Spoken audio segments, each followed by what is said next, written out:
c'est l'heure de faire les coups de cœur.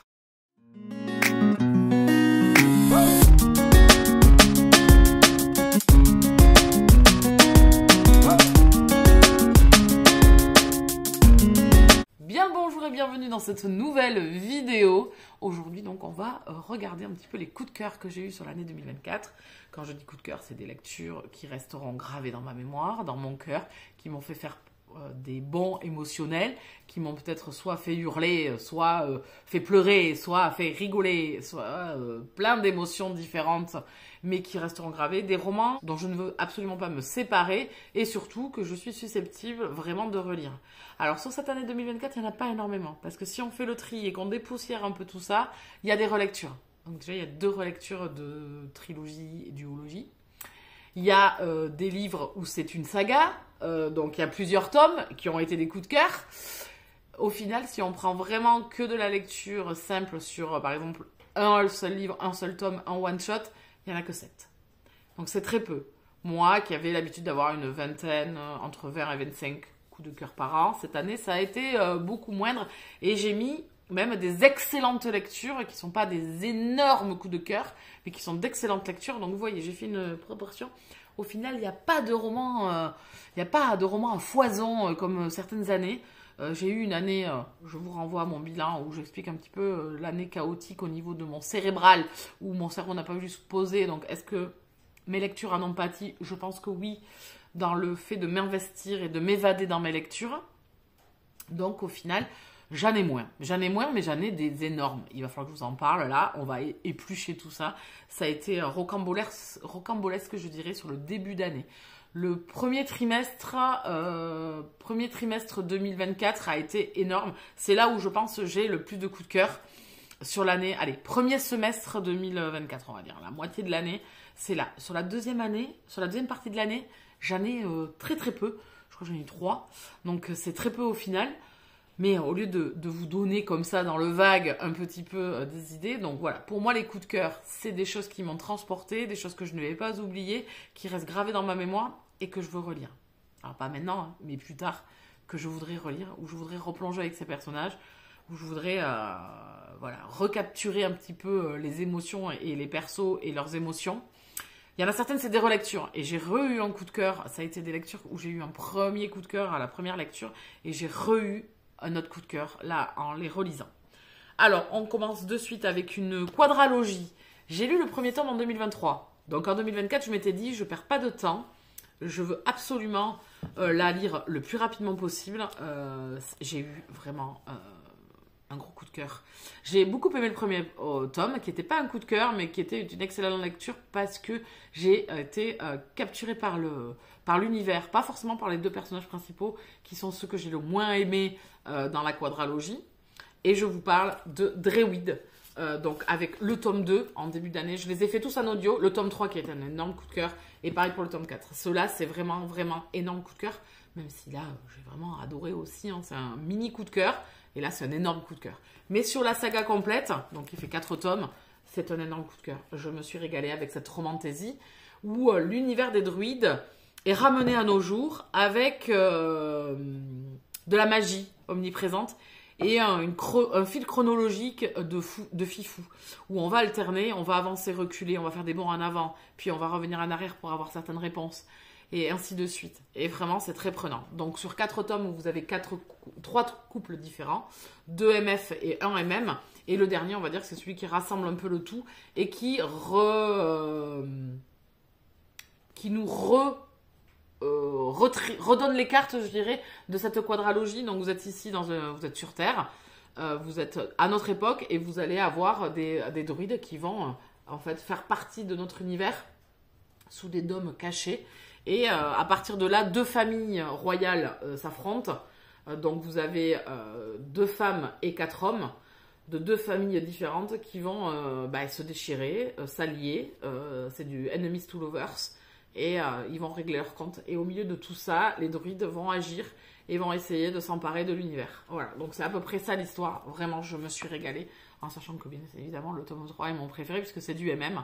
On est ici avec deux jeunes hommes avec des caractères vraiment à l'opposé, mais avec des convictions énormes. Voilà, voilà, là j'ai mis et taquet de post-it. Voilà, c'est ma première lecture de l'année 2024 où j'ai enchaîné. Je crois que dans les 2 premiers mois de l'année, j'avais terminé la quadralogie. Celui-là était sorti fin 2023, donc j'ai enchaîné une fois avoir découvert le tome 1 en audio. En audio, c'est excellent, vous avez une voix pour chaque personnage. Donc je vous ai dit qu'ils étaient 6, 3 de chaque famille, et vous avez une voix pour chacun.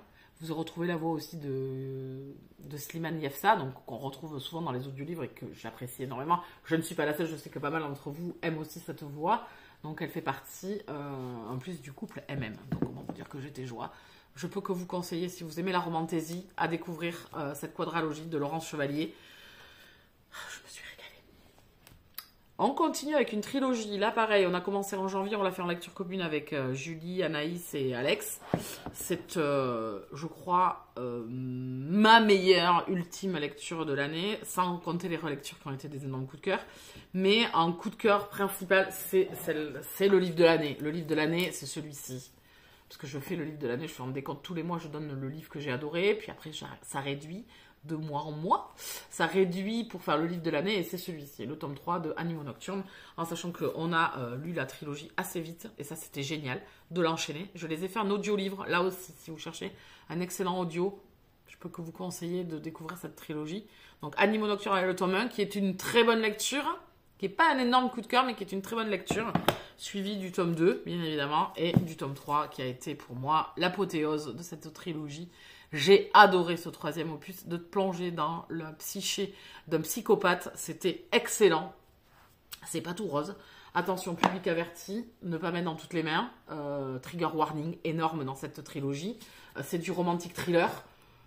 Angela Rekin, je trouve qu'elle excelle vraiment dans ce style-là. Je pense que c'est l'apothéose, même si je l'aime beaucoup aussi en fantasy. Je pense qu'elle est douée elle est douée de sa plume, elle est douée de ses doigts, elle est douée de son imagination. Voilà, Animaux Nocturnes, c'est le livre de l'année 2024, surtout avec le 3e qui a été pour moi une excellente lecture. Je me suis laissée embarquer, je me suis laissée piétiner par cette histoire. Mes émotions ont été mises à rude épreuve. C'est très contradictoire d'avoir de l'empathie pour un psychopathe par moment. Elle a réussi ce brio de m'embarquer totalement. Voilà, c'est une trilogie que si vous aimez être bousculé un petit peu, allez-y, foncez. La plume est magistrale. La plume d'Angela Rekin est une plume magnifique. Et ici, en audio, ça cartonne. Je trouve que les voix ont été choisies avec brio. Ça amène un énorme plus à cette histoire. C'est un roman, une trilogie forcément que je voudrais relire. Même peut-être que le tome 3, juste pour retourner avec Damian. C'est bizarre de dire ça, je sais. Bon, on va pas s'étendre là-dessus. Hein. Mais c'est le fait d'être bousculé, embarqué, de ne pas adhérer forcément au caractère et au choix de nos personnages, mais c'est de quand même être embarqué dedans. Donc voilà, c'est le livre de l'année, et donc c'est le gros coup de cœur du début d'année, là aussi. En mars, on avait terminé, donc je vous dis, dans le premier trimestre, j'ai vraiment eu d'excellentes lectures, et des lectures qui m'ont totalement embarqué. On continue avec Prince Captif, c'est une relecture, là. J'avais eu un énorme coup de cœur, c'est une de mes sagas de Dark Fantasy MM que j'affectionne énormément. Cette trilogie, donc c'était une relecture. J'avais lu en décembre le premier opus, en décembre 2023 le premier opus, et donc en début d'année 2024, j'ai lu le deuxième. Bon, j'attends toujours de trouver le temps de lire le troisième. Écoutez, ça va venir, et les petites nouvelles qui sont parsemées à la fin de ce relier. Le tome 2, je me suis rendu compte que ça avait été à l'époque vraiment un énorme coup de cœur, et là ça n'a pas dérogé à la règle. Ce tome 2, il est excellent. Autant si le premier est plus dans le fait qu'il devienne esclave, Damian, sous la coupe de Laurent, où on ne comprend pas trop les tenants et les aboutissants de cette terre un peu hostile et de ce jeune prince qui est quand même assez particulier. Le deuxième, on change vraiment d'optique, c'est plus approfondi, on est vraiment... beaucoup de dualité dans ce deuxième tome, et un rapprochement bien évidemment, parce qu'il y a un intérêt commun pour ces deux personnages. Vraiment j'ai adoré. Voilà. La relecture s'est hyper bien passée. Le deuxième tome est un énorme coup de cœur. Vraiment, je l'adore ce deuxième tome. Il y a des passages, donc là j'ai encore remis des post-it aussi. Hein, et il faut que je me trouve un petit moment pour me faire le troisième et des petites nouvelles. Pour retourner encore avec ces personnages que j'adore. Donc voilà, c'est encore un coup de cœur. J'aime. Ça aurait été vraiment un crève-cœur si j'avais dû relire ces romans et me rendre compte qu'en fait c'est plus du tout un coup de cœur. Je pense que j'aurais été anéantie parce qu'à l'époque ça a été un énorme coup de cœur.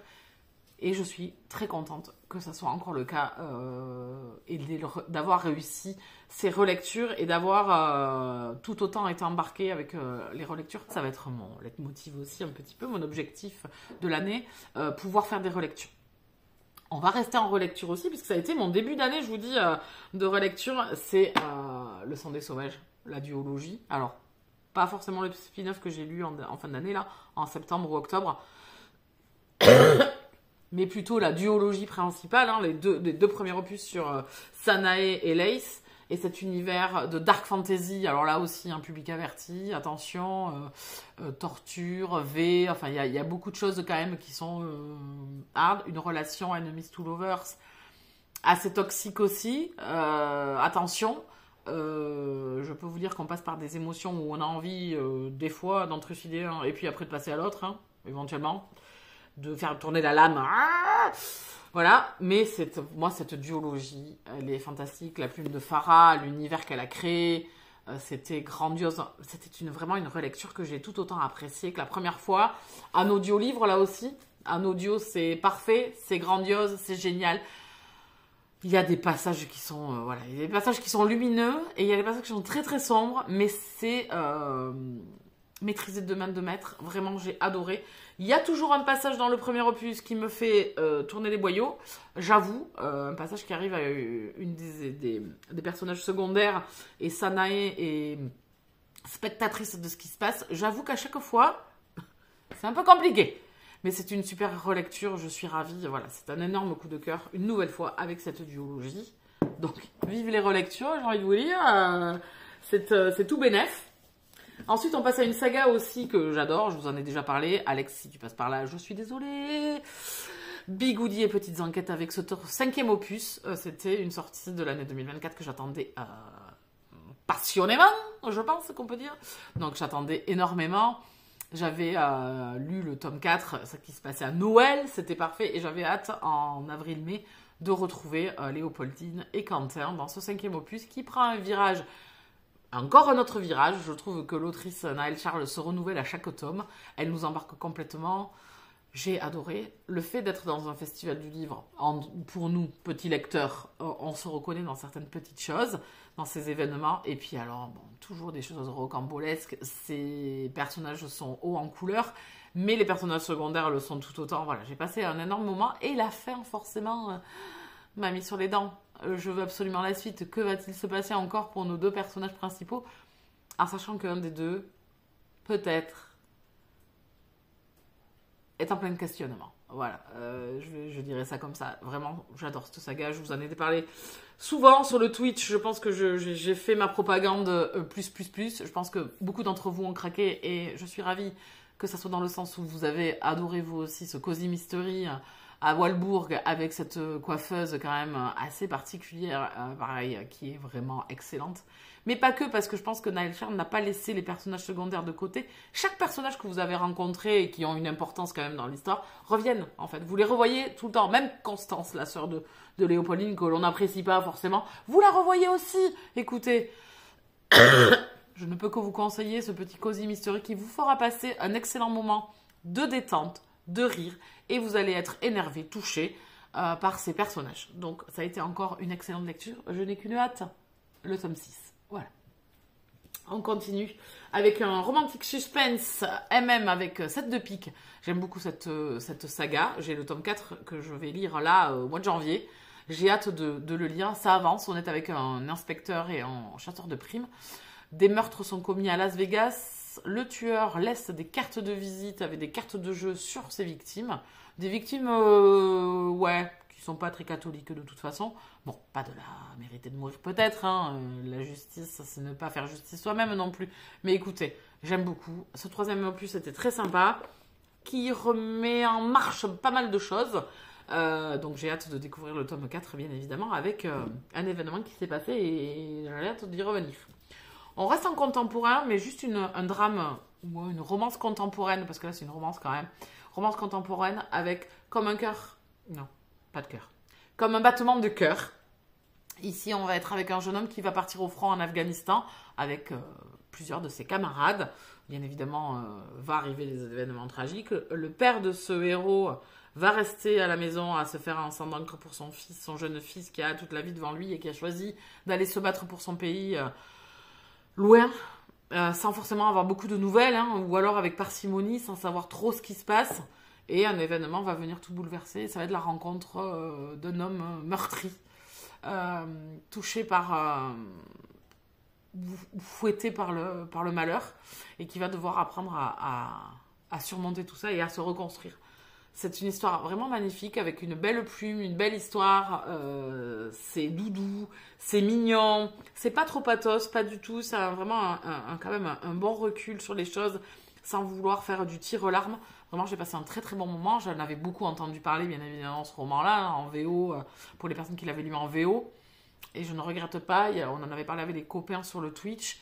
Certains d'entre eux l'avaient lu comme Zaza et avaient adoré. Et je suis très contente de l'avoir découvert parce que c'était un très très beau moment de lecture. Voilà, c'est doudou. Ça reste, alors, avec un sujet fort, c'est quand même resté doudou. Voilà, on parle de reconstruction et étape par étape, petit pas par petit pas, ça fonctionne très très bien.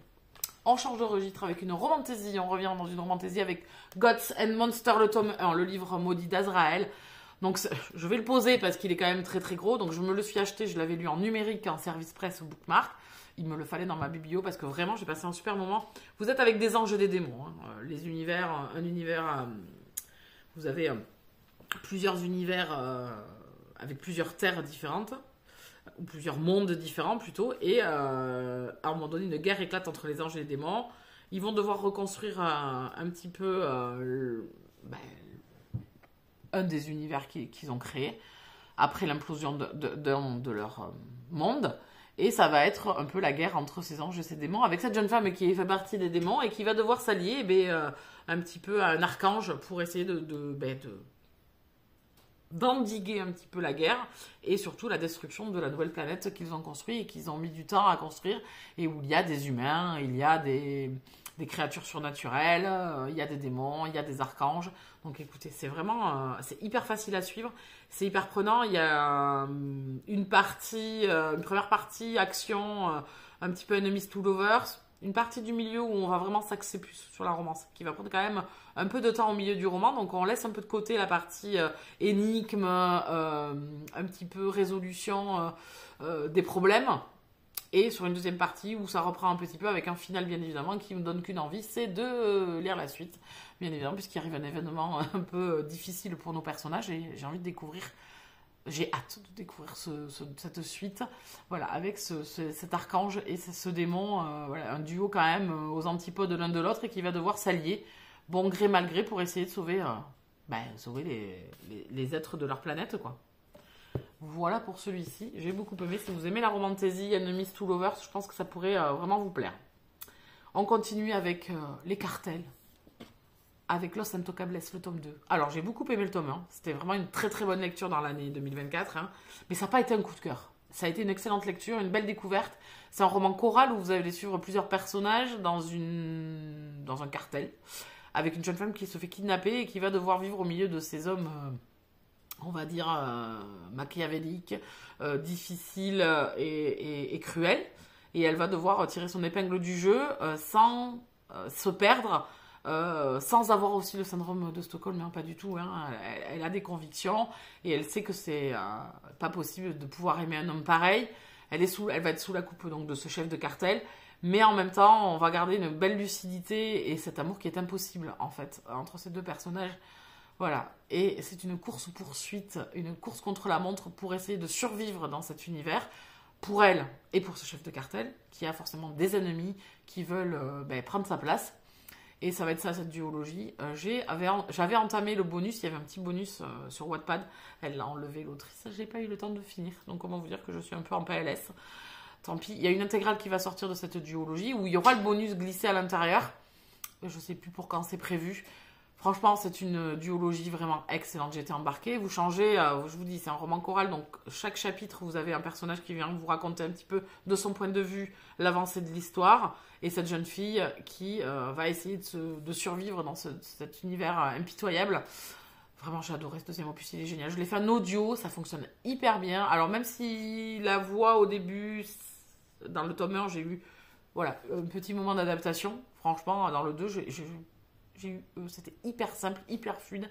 Je peux que vous la conseiller, vraiment. C'est chez New Rules, c'est celui-là qui sort du lot. Il est vraiment, voilà, c'est excellent. C'est géré de main de maître de la part de l'autrice, sans rentrer dans du je tombe amoureuse de cet homme cruel, mais qui je peux pas faire autrement. Non, pas du tout.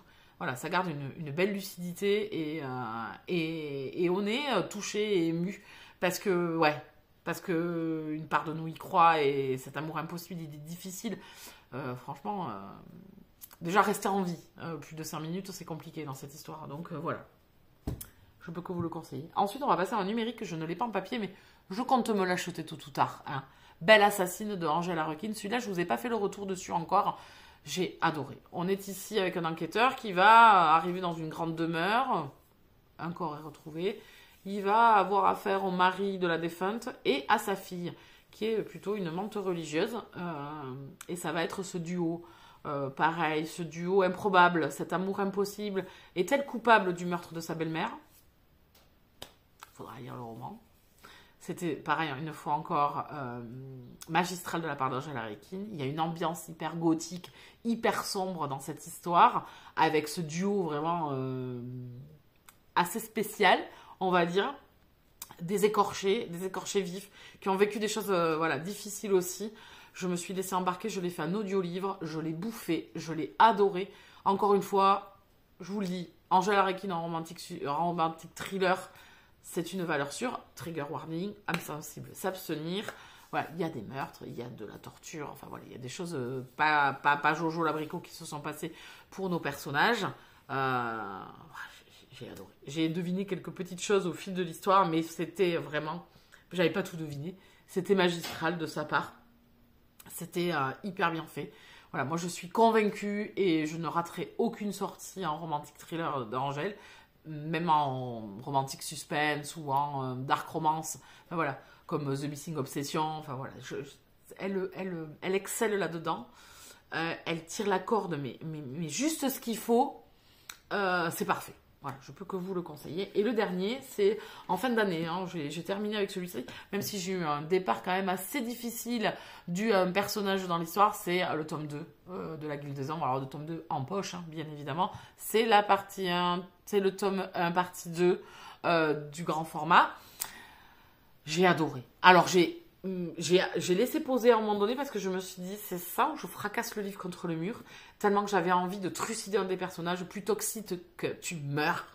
C'est vraiment le gars le plus abject de tout l'univers. Je pense que c'est l'un des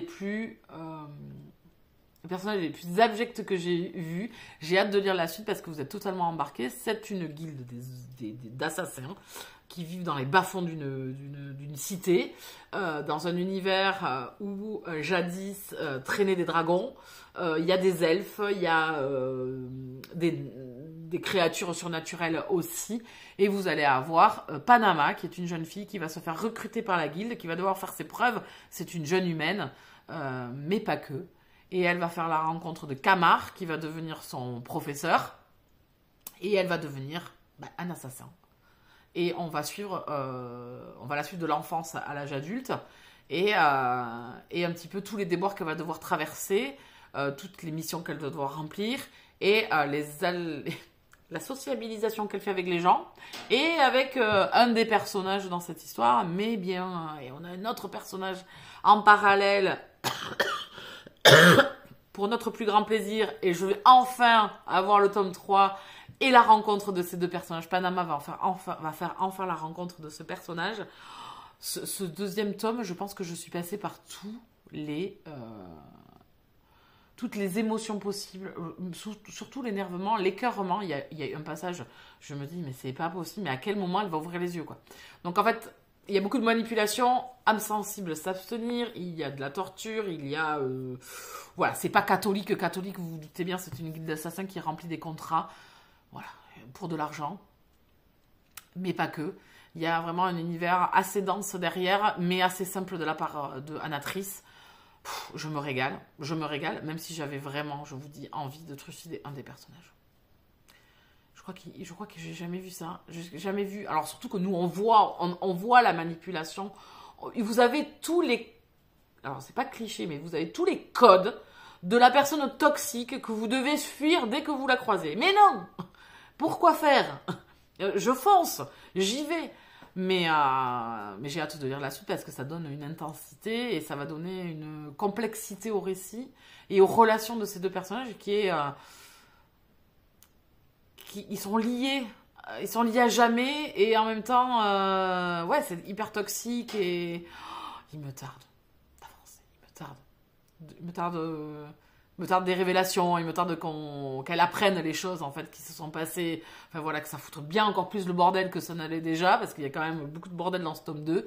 Donc écoutez, je peux que vous conseiller la Guilde des Ombres, j'ai qu'une hâte, c'est de continuer, et ça va être chose faite au mois de février, je vais m'enquiller le tome 3 en poche que je me suis procuré là au mois de janvier. Donc écoutez, je vais continuer en audio. Oui, je le fais en audio. Alors il n'y a qu'une seule voix. C'est dommage, je trouve. Ça aurait mérité. Puis c'est une voix masculine en plus. Donc voilà, je sais pas. J'aurais aimé, ouais, peut-être plusieurs voix différentes. Mais écoutez, c'est comme ça. J'aime beaucoup, je peux que vous le conseiller. Eh bien écoutez, nous avons fait le tour de toutes ces lectures qui ont été des coups de cœur en 2024. Alors vous voyez, il y en a peu. Je pense que si on doit résumer de ce que j'ai adoré, on va dire le romantic suspense, romantic thriller, et la romantasy, dark fantasy, plein pot les gamelles. Voilà, parce que là, je pense que il y a un contemporain, ouais, il y a deux romances contemporaines avec Bigoudi. Voilà, je vais compter Bigoudi là-dedans. Sinon, le reste, voilà, c'est romantic suspense ou thriller. Et romantasy, voilà, dark romance, enfin, ouais, thriller. Donc écoutez, j'espère que cette vidéo vous aura plu, que vous aurez peut-être donné envie d'en découvrir certains. C'est peut-être pas encore fait. C'est peut-être des choses que vous allez aimer parce que vous connaissez. N'y allez pas juste parce que je vous dis que c'est un coup de cœur si vous ne lisez absolument pas de romantasy, hein, je me doute bien. Mais voilà, j'espère vous avoir donné envie. En tout cas, je suis ravie d'avoir fait cette vidéo. Il n'y en a pas beaucoup, mais ils sont vraiment... voilà, je ne me séparerai pas de mes précieux, que voulez-vous? On en a fini. N'hésitez pas à vous abonner sur la chaîne, à mettre un pouce sur la vidéo, à la faire découvrir, à la partager, à nous retrouver sur les soirées Twitch. En attendant, je vous laisse ici. Bisous câlins.